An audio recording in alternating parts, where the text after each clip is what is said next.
8s, 9s, and 1s collectively are modeled as having anger underneath as a sort of emotional ground that they go to. And the anger takes different forms in each of the styles.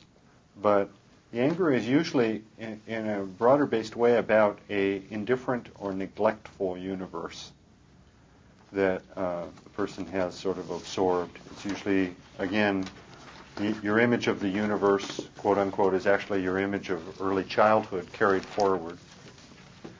And within, for instance, the 8 style, people have a couple of scenarios in their background. One is a scenario in which they were severely abused and actually moved against violently, and in return, almost in revenge, decided they weren't going to be taken advantage of that way somehow, and mobilized their force and their anger and their aggression to prevent that from happening. And the other scenario that goes with 8ishness is a scenario of benign neglect, which is a little bit different. It's not like somebody is treated brutally in their early life, but rather someone is born into a circumstance where the parents are ineffectual or advocate responsibility or have a kind of distance built in, and there's a power vacuum in the family system, and the child steps into that power vacuum.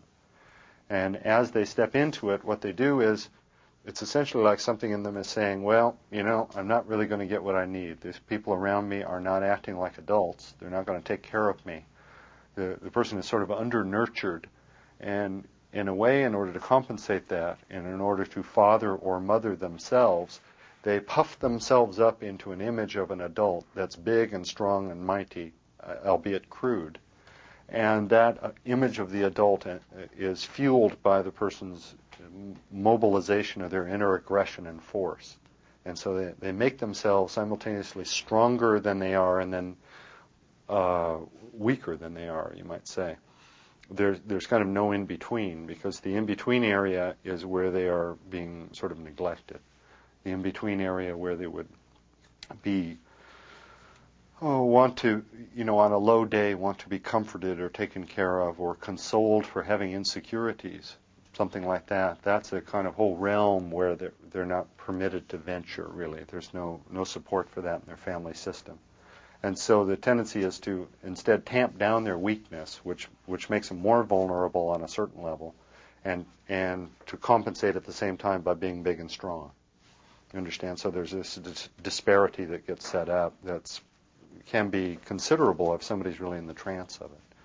But in a way, I would model that as a wound of neglect, at least in the latter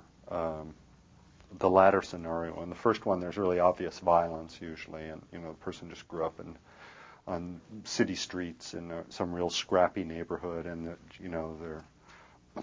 their mother divorced their father at an early age. He vanished, and the father-in-law savaged him and fought with him, or something like that. I mean, it can vary, but there'll be violence in one scenario, and then outright neglect in another scenario. And in the neglect scenario, the child becomes the adult. The child becomes the hypermobilized pseudo-adult, and they act the part of an adult as a strong person who can endure anything and rise to challenges and so on. But it's compensatory. But against the background of either childhood scenario, the universe is none too friendly.